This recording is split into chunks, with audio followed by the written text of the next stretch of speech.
A velocidade da corrente elétrica é muito, mas muito menor do que você imagina, e através dessa fórmula aqui eu vou calcular com vocês e vou explicar também como que ela parece ser tão rápida, já que no momento em que nós ligamos algum aparelho elétrico, imediatamente nós percebemos o trabalho sendo realizado pela eletricidade, seja acender uma lâmpada, seja movimentar um motor.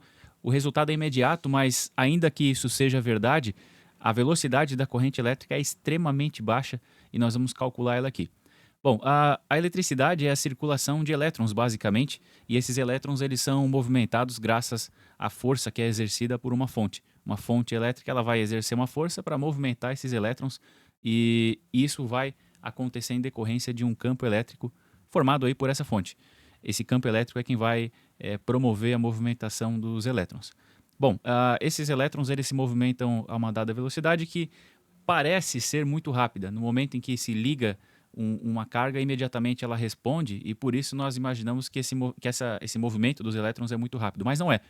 Vamos lá, deixa eu abrir uma calculadora aqui para que nós possamos fazer esse cálculo daqui. V é velocidade. O que é a velocidade? É a corrente elétrica dividido pela carga elementar vezes μ, que é a densidade de elétrons livres dentro de um corpo, no caso nós vamos considerar aqui o cobre, vezes a área desse condutor. Então, percebam que o que nós temos aqui em cima, nessa fórmula, que é o I, que é a corrente, como está na parte de cima da fração, quanto maior for a corrente, maior vai ser essa velocidade. Então, quanto mais corrente, maior a velocidade. A carga elementar ela é fixa, né? Esse valor aqui ele não vai mexer, então não tem análise para ser feita aqui.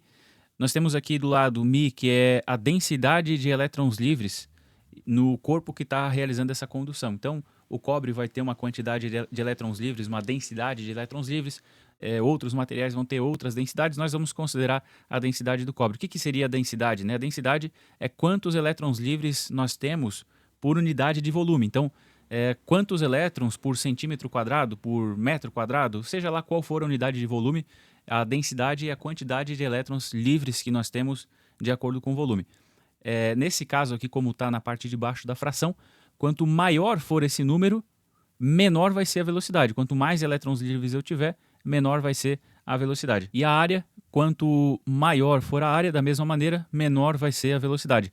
Considerando uma mesma corrente, se eu aumentar a área, a velocidade vai diminuir. Isso aqui dá para fazer uma analogia com um cano que transporta uma quantidade de água, né? Se eu mantiver a quantidade de água e aumentar a bitola do cano, eu vou ter uma velocidade menor, o deslocamento vai ser menor.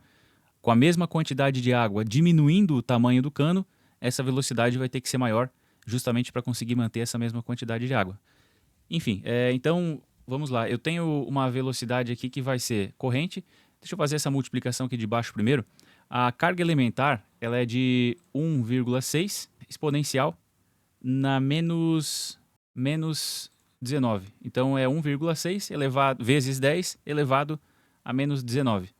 Isso aqui, que é esse valor, vezes μ. Quanto que é μ no caso do cobre? É 1,7 vezes 10, né? Exponencial, 22 na 22. Então, 1,7 vezes 10 na 22, que é esse valor de μ, vezes a área. Então, preciso aqui considerar agora algum valor de bitola, de cabo, né? Eu posso considerar, por exemplo, um cabo de 2,5 milímetros quadrados, mas no caso do μ aqui, eu considerei 1,7 vezes 10 na 22, que é uma unidade que está considerando um volume de centímetros quadrados. Então, agora, no caso da bitola do cabo, eu preciso considerar centímetros também. Se eu considerei centímetros para o μ, eu vou ter que considerar centímetros aqui também na bitola. Então, se for um cabo de 2,5, por exemplo, 2,5, isso aqui está em milímetros quadrados, né? 2,5 milímetros quadrados. Se eu quiser, então, considerar centímetros quadrados, eu vou ter que fazer exponencial também, na menos 2. Então, de milímetros quadrados, que é o valor de 2,5, para centímetros quadrados, eu tenho que fazer vezes 10 na menos 2. Bom, esse aqui dá 68. Então, essa parte de baixo aqui da fração dá 68. Agora eu preciso de um valor de corrente também para poder saber algum valor aqui de velocidade. Então, cabo 2,5, vamos considerar aí 15 amperes. Vamos lá, então, deixa eu zerar isso aqui. 15, que é o valor da corrente, dividido por 68, que é o valor do que nós calculamos aqui embaixo, 0,22. O que é 0,22? Aqui está sendo considerado segundos e também, como eu trabalhei com centímetros aqui, são centímetros. Se eu quiser trabalhar com metros, eu vou ter que dividir esse valor aqui por 100, né? Então, centímetros eu divido por 100 para ter o valor em metros. Então, eu tenho 0,002 metros por segundo. Deixa eu fazer isso aqui por hora.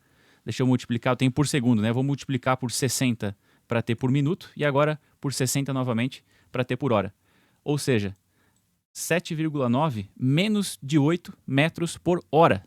Numa hora inteira, o elétron aqui nesse caso, os elétrons aqui, a velocidade média aqui é de menos de 8 metros. Menos de 8 metros por hora. Numa hora inteira, eles não chegaram a andar 8 metros. Essa é a velocidade dos elétrons num condutor de cobre, aí, considerando essas condições que eu citei, né? Cabo de 2,5, a corrente de 15 amperes. Então, a velocidade com que os elétrons se deslocam, a velocidade média dos elétrons aqui, ela é extremamente baixa, né? Eu acredito que ninguém vai imaginar que eles se deslocam tão lentamente. Mas como que, então, numa velocidade tão lenta, eu consigo ter um resultado imediato no momento em que eu ligo o motor, ele começa a se movimentar na mesma hora, no momento em que eu ligo uma resistência, ela já começa a produzir calor no mesmo momento, apesar de que demora um pouco para ela esquentar, né? Mas a produção de calor ela é instantânea. Quando eu ligo uma lâmpada, a mesma coisa, né? Ela acende imediatamente. Por que isso acontece tão rapidamente? Por que a sua torneira, a torneira da sua casa, por que quando você vira ela, abre o registro, imediatamente sai água? Se a água está vindo, imagina que não tem caixa d'água, né?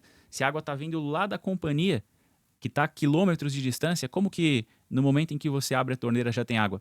Porque a água já está dentro do cano. Então, aquela força que a bomba pressurizadora da companhia de água está fazendo, ela vai fazer essa força e vai empurrar toda aquela quantidade de água que já está nos canos e aí vai sair água na sua torneira. A mesma coisa acontece com o condutor. O condutor ele já está cheio de elétrons livres. Então, no momento em que a fonte a fonte de tensão ela provoca uma diferença de potencial e, portanto, faz com que a corrente circule, você tem uma circulação de elétrons que já estão dentro do condutor, e por isso o efeito é imediato. Então, a velocidade que os elétrons se movem ela é muito lenta, mas graças a essa existência de elétrons livres por dentro de todo o condutor, no momento em que a fonte passa a exercer uma força para empurrar esses elétrons, o campo elétrico ele é imediato, ele é quase que instantâneo.